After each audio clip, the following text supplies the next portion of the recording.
नमस्कार, मैं डॉक्टर दिलीप सारन, प्राकृतिक चिकित्सालय बापूनगर जयपुर से। आज हमारे साथ हमारे जो प्राकृतिक चिकित्सा के जो साधक हैं विश्वजीत सिंह हैं, तो उनको विश्वजीत जो है दिल्ली से आए हैं। उनके साइनोसाइटिस, अस्थमेटिक की प्रॉब्लम और कॉन्स्टिपेशन की प्रॉब्लम थी, इसलिए ये प्राकृतिक चिकित्सा में हमारे पास करीब लगभग 20 दिन से प्राकृतिक चिकित्सा में उपचार की सुविधा ले रहे हैं। और उपचार की सुविधा के साथ साथ उन्होंने प्राकृतिक चिकित्सा की बहुत सारी चीज़ें सीखी है, जैसे जल नीति है। ये जल नीति बहुत अच्छी तरह करते हैं। आज ये रबड़ नीति और सूत्र नीति दोनों को ही डेमो देंगे, आप लोगों के साथ देखेंगे सूत्र नीति। उसके बाद में उनसे व्यू भी लेंगे कि रबड़ नीति सूत्र नीति करने के बाद में उसको कैसा महसूस हो रहा है, आज अस्थमा में उनको कितना बेनिफिट हो रहा है, कितना फायदा हो रहा है। क्योंकि अस्थमेटिक प्रॉब्लम होती है, एलोपैथी में इनहेलर मेडिसिन के अलावा कोई धीरे धीरे बढ़ते हुए स्टेरॉइड दे देते हैं, धीरे धीरे और फेफड़ों की एक्टिविटी और कमजोर हो जाती है। हमारे यहाँ प्राकृतिक चिकित्सा में इस प्राकृतिक वातावरण के साथ साथ में हम आहार पर विशेष रूप से ध्यान देते हैं।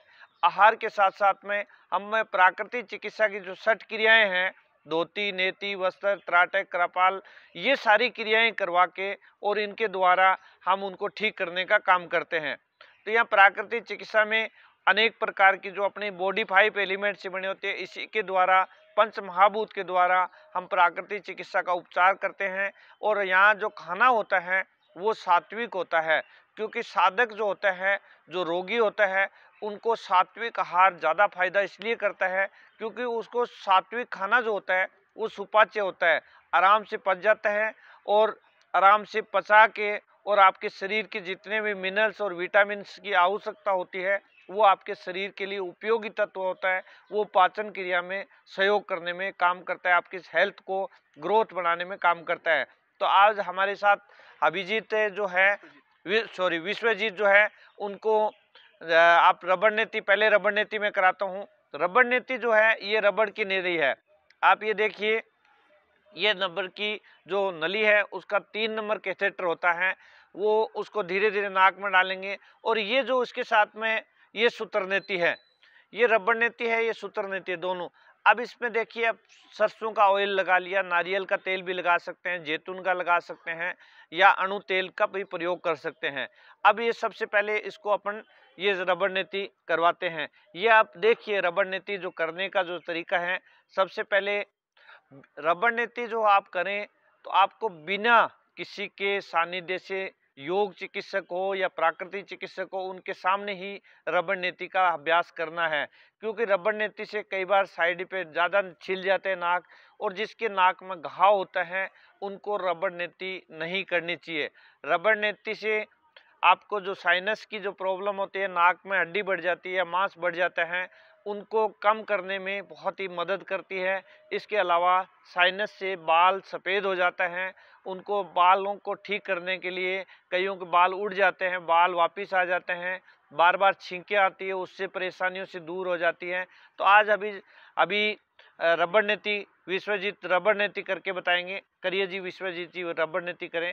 रबड़ नीति करते समय सबसे पहले मुंह खुला रखा है, जो श्वास है वो नाक से नहीं लेंगे, मुंह से श्वास लेंगे, मुंह से श्वास लेंगे, मुंह से श्वास को छोड़ेंगे। और इसको रबड़ को जो नली है, इसको देखिए बड़े सहज से धीरे धीरे उससे मुंह में डाली, ये आ गई, मुंह में आ गई। इसको ये मुंह से दोनों अंगुलियों को डाल करके ये पकड़ लेंगे, ये पकड़ ली। अब देखिए ये रबड़ की नीति, इसको घर्षण करना है। इस प्रकार आप थोड़ा सा कैमरा पास में लाके एक बार अच्छी तरह दिखाइए। ये जो देखिए अब रबड़ नीति, ये पूरा देखिए आप, रबड़ का जो है ये पूरा आगे पीछे, उससे क्या होता है, साइनस, ये नाक से मुंह में निकल गई है, उससे साइनस जो है एकदम खत्म हो जाता है अस्थमेटिक वालों के लिए। अब उसके बाद में अपन इसको सूत्र नीति कराएंगे। तो सूत्र नीति का दूसरा जो तरीका है, देखिए रबड़ के जो पीछे का जो है भाग, उसमें ही जॉइंट कर दिया। अब ये धीरे धीरे अंदर की ओर ले जाएंगे।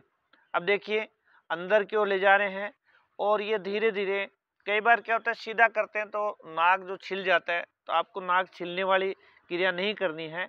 ये आपका जो सूत्र की जो नीति है वो अंदर आ जाएगी मुंह में, ये आ गया, ये उसको पकड़ लेंगे। अब पकड़ के उसको धीरे धीरे खींचिए। पहले जैसे रबड़ की जो नेति को खींची, अब ये सूत्र की नेति हो गई। ये सूत्र नेति से पहले रबड़ की नेति इसलिए क्योंकि रास्ता बनाने के लिए किया जाता है। ये आपको देखिए सूत्र नेति बहुत ही अच्छी तरीके से उन्होंने सूत्र नेति का अभ्यास किया है। और ये सूत्र नेति करने से साइनस की जो भी प्रॉब्लम होती है, नाक की हड्डी बढ़ जाती है, मांस बढ़ जाता है, उनके लिए सबसे बढ़िया तरीका होता है। अब निकाल दीजिए। उसके बाद में ये घर्षण भी करना है। घर्षण करने के बाद में थोड़ी सी देर आपको आराम भी करना है, पर तो श्वास जो है वो मुंह से ही लेना है। अब आज इन हमारे जो साधक हैं उनसे भी जी जी, विश्वजीत चटर्जी।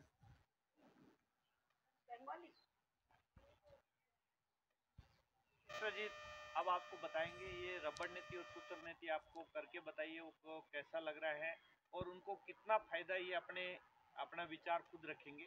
विश्वजीत जी बताइए, आपको कितना दिन हो गया प्राकृतिक चिकित्सा में और कितना बेनिफिट है, ये सारी चीज बताइए आप।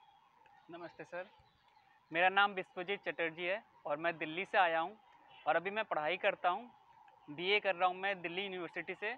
और मुझे यहाँ पे समय जो है लगभग 20 दिन हो गया यहाँ पे आए हुए। और जब मैं यहाँ पे आया था तो मुझे बहुत सारी दिक्कत थी, जैसे अस्थमा की दिक्कत थी, कॉन्स्टिपेशन की दिक्कत थी। थोड़ा बहुत मैंने एंजाइटी के बारे में बताया था कि सर नींद वगैरह नहीं आती है, और थोड़ा बहुत बैक में भी पेन था। तो सर ने कहा कोई नहीं, आप यहाँ पे कुछ दिन रहो और आपको इसमें बहुत आराम मिलेगा। तो मैंने सर के हिसाब से यहाँ पे मैं एडमिट हुआ। उसके बाद सर ने यहाँ का जो प्राकृतिक चिकित्सा होता है उसको यहाँ पे सर ने शुरू करवाया। उसमें जैसे कुंजल हो गया, जल नेति हो गया, रबड़ नेति हो गया, सूत्र नेति हो गया। तो आज जैसे कि मैंने आपको रबड़ नेति और सूत्र नेति करके दिखाया। तो रबड़ नेति करने से क्या होता है, जो हमारा जो ब्लॉकेज होता है नोज़ में, यानी कई बार बलगम अटक जाती है या फिर साइनस होता है जिसमें नाक की हड्डी बढ़ जाती है, तो उससे बहुत आराम मिलता है। और वाकई में मुझे इसका बहुत ज़्यादा फ़ायदा मिला है। जब मैं पहले आया था तब मैं अस्थमा की दवाइयाँ लेता था, और कभी कभी जब ज़्यादा दिक्कत हो जाती तब इनहेलर भी लेना पड़ता था। तो सर ने कहा कोई नहीं, आपका धीरे धीरे ये यहाँ पे बिल्कुल बंद हो जाएगा। आज इनहेलर लेते हो कि नहीं लेते हैं? नहीं सर, बिल्कुल नहीं लेता। और सर के हिसाब से मैंने दवाइयाँ भी लेनी यहाँ पे बिल्कुल बंद कर दी है। बस यहाँ पे योग प्राणायाम, यहाँ का खान पान बिल्कुल शुद्ध सात्विक खान पान होता है यहाँ पे। और साथ ही साथ यहाँ का जो वातावरण है वो बहुत ही अच्छा है। तो अभी मुझे अस्थमा में बहुत ज़्यादा आराम है और दवाइयाँ बिल्कुल नहीं लेनी पड़ती, काफ़ी आराम है। और कॉन्स्टिपेशन मुझे लगभग जो हो गया 20 दिन के आसपास का यहाँ पे समय हो गया आए हुए। और कॉन्स्टिपेशन की जो मेरी दिक्कत थी उसमें भी बहुत अच्छा आराम है। पहले तो ऐसा होता था कि सुबह मेरा पेट बिल्कुल साफ़ ही नहीं होता था। स्टार्टिंग में सर ने मुझे एनीमा के लिए रिकमेंड किया, तो स्टार्टिंग में मैंने कुछ दिन एनीमा लिया। उसके बाद फिर धीरे धीरे नेचुरली मेरा पेट साफ़ होने लग गया। और अभी ऐसा है कि मेरा पेट सुबह उठते ही ऑटोमेटिकली साफ़ हो जाता है। तो सब कुछ यहाँ पे जो नेचुरल ट्रीटमेंट होता है सब कुछ उसी की बदौलत हुआ है। चलो अभिजीत जी, जो विश्वजीत जी ने ये बताया सारा, ये है सब लोगों को एक बार प्राकृतिक चिकित्सा बापू नगर में एक बार विजिट कर सकते हैं और आप अपने असाध्य रोगों को ठीक करने में कामयाब हो सकते हैं। तो नमस्कार। यूट्यूब चैनल अच्छा लगे तो उसको सब्सक्राइब, शेयर और कमेंट करके जरूर आप बताइए। धन्यवाद।